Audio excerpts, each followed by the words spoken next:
Hey everyone, welcome back to my channel. I'm going to pick up where we left off yesterday. I have Petunia here joining me for today's video. I'm just going to hop right into it and get into the category of Syngonium. Now, Syngoniums are like, I know I keep saying that like this is my favorite category, but Syngonium is like actually one of my favorite categories. There's just so many different varieties and some of them look so different from each other. But I did have to narrow down my choices, and this is what I chose. First of all, Syngonium podophyllum alba variegata. This was my first rare plant, so it just kind of has like a special place in my heart because of that. I still have cuttings of my original plant. The original plant actually died off, unfortunately.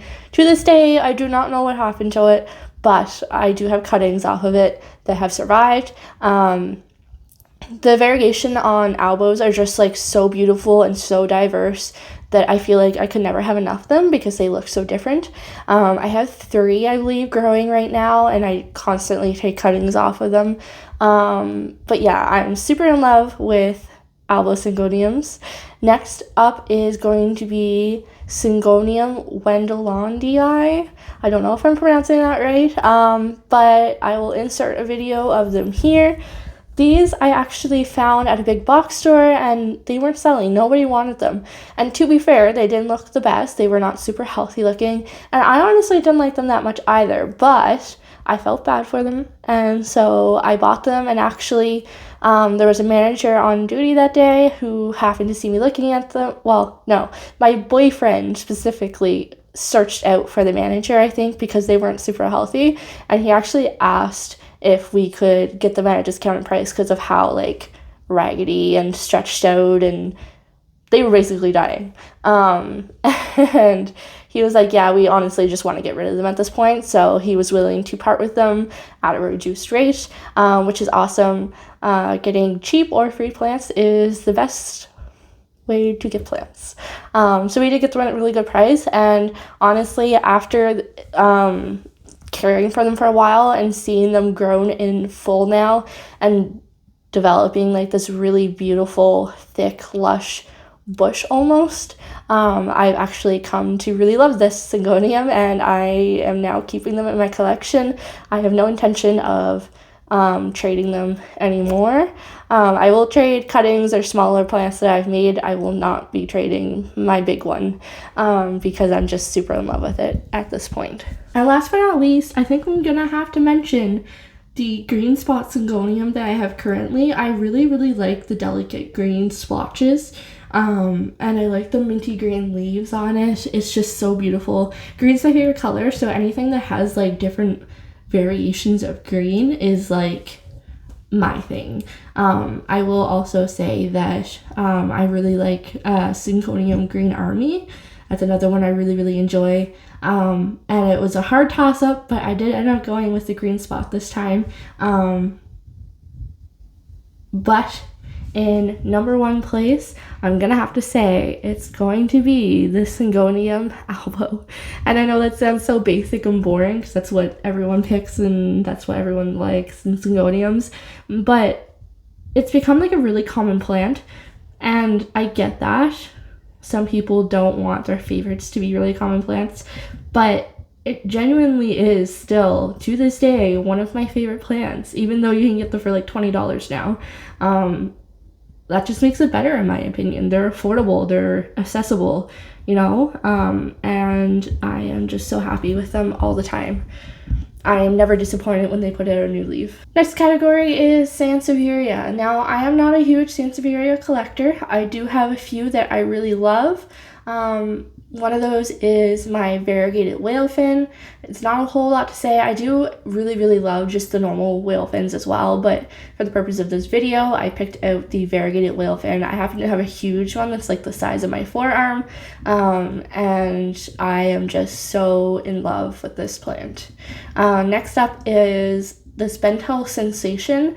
I have a couple of little pots and one really big one. I chose this one in particular. It's just a cutting that I took recently because I really loved the deep green edge and then the white edge and then the more minty colored green in the middle. It's just a really, really aesthetically pleasing snake plant to look at. Most of them I'm not a huge fan of, but this one in particular I am unbelievably in love with. So I will be keeping this one in my collection. I actually propagated it to see if I can get more leaves that will look more similar to it. But yeah, fingers crossed. And last but not least is actually my first ever snake plant. It's probably the oldest plant in my collection. I've had it for probably 5-6 years now, and it is the Moonshine Sansevieria. This used to be super hard to find, and I had picked it up on complete accident at one point. I didn't realize what it was. I just really liked the way it looked, and I ended up being very fortunate because these became very popular for a while a couple years ago, and everyone was kind of searching for them. Hello, Tootsie. I've just realized I've recorded the entire 2 videos that I just put out for the series, and I was filming with my microphone turned backwards, so I don't know what the sound quality is going to be like. I just want to very quickly apologize for yesterday's video and today's video because it's probably not very good. I will try to correct it in editing, but there's only so much I can do. But yeah, I'm going to get back into the video. And the last category I have is going to be Monstera. Now, I left this for last because it is kind of one of my favorite categories. They're just so much fun, so interesting, so many different varieties, but they happen to be in my favorites from January as well. And I just want to share with you some of my favorite Monsteras. I was very fortunate to have, at the beginning of the year, received some of them from my wish list, so I'll be able to actually show you mine. And starting off is going to be variegated Addisonii. And this plant is just so beautiful. I love, love, love the variegation. Typically, I go for more of like a minty or speckled variegation, but on this particular plant, I do really love the big chunky variegation on it. And it is starting to look for something to climb. There's a brand new leaf coming out. There's just so much about this plant that I love. Next up is going to be my Monstera Stanleyana aurea. This plant is another one that I received just at the beginning of this year. The first 2 old leaves died off when they were shipped. They started turning yellow, but it has recently pushed out a brand new leaf, so it's doing well. It's growing. The variegation on it is so pretty. I never thought I'd want an aurea anything because I'm not a huge fan of yellow variegation, but this one just called to me, and now it is mine. But yeah, I'm super excited about this plant. And last but not least for this category is going to be Monstera Thai Constellation. Now, I used to have a couple of these plants, but I found them to be so slow growing that they just weren't rewarding to me. So for that reason, I did give them away. I would like to try again now that I'm a few years into the hobby and I've had more experience. I'm kind of interested to see if I could maybe get some more growth out of it, but I did find that they were very, very slow growing, so that's why I don't own one. I just didn't feel it was very rewarding for me, so I love them. I think they're beautiful, and I would love to own one again sometime, but I'm also not willing to pay the big price tag, so I'm gonna wait for the prices to come down before adding on to my collection. Now, I do want to just throw in a few honorable mentions at the end of this video of plants that I really, really love. They didn't make the cut for one reason or another, whether I didn't fall in love with them in 2022 or I didn't own them until 2023. But I do want to throw in some honorable mentions that I really, really loved last year. But for one reason or another, they just didn't make the cut for 2022, my favorite plants. Who knows, maybe this year they'll change my mind, but I do really love these plants. But I only had so many spots to fill, and I picked my absolute favorites, and I don't know if I made bad choices, but I'm gonna stick by my decisions and just mention the following plants. Philodendron Strawberry Shake. This one I am very surprised I decided to own, because I originally did not like this plant. I was not a huge fan. It wasn't one that I really jived with, I guess. I just didn't really see the hype around it, but I did find a really, really big one at a super affordable price and completely fell in love. So that's why this is an honorable mention, and why this particular plant has changed my opinion of it and won my heart over. Next up, I'm going to mention Monstera addisonii Indonesian form. So this is kind of a more minty Monstera addisonii variegata.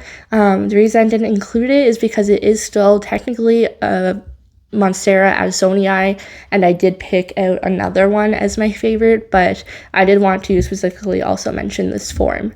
And last but not least, I do want to mention my pink princesses and my white princess, just because they are some of my favorite plants, but for one reason or another, I just went with another option this time around, and who knows, maybe they will make the cut this year. But it was really hard to narrow down to only 3 plants in each category. So there was a few that I did want to mention, just because I say in my videos all the time how much I love them. So that is where I'm going to end this video. Thank you guys so much for watching. Let me know if you enjoyed this 2-part series, and if you did, leave a comment below.